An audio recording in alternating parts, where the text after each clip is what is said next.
Welcome to this tutorial on how to buy VTI through Fidelity. Investing in VTI, which is the Vanguard Total Stock Market ETF, offers broad exposure to the U.S. stock market. This step-by-step guide will walk you through the process. First, log into your Fidelity account. If you do not have an account yet, you will need to create one. Make sure you have all necessary information such as your social security number for the registration process.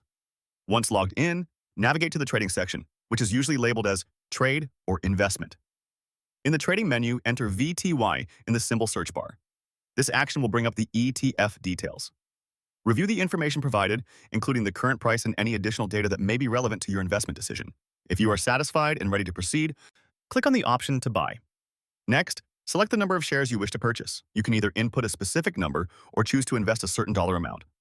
Review your order details one last time to ensure everything is correct. Finally, submit your order.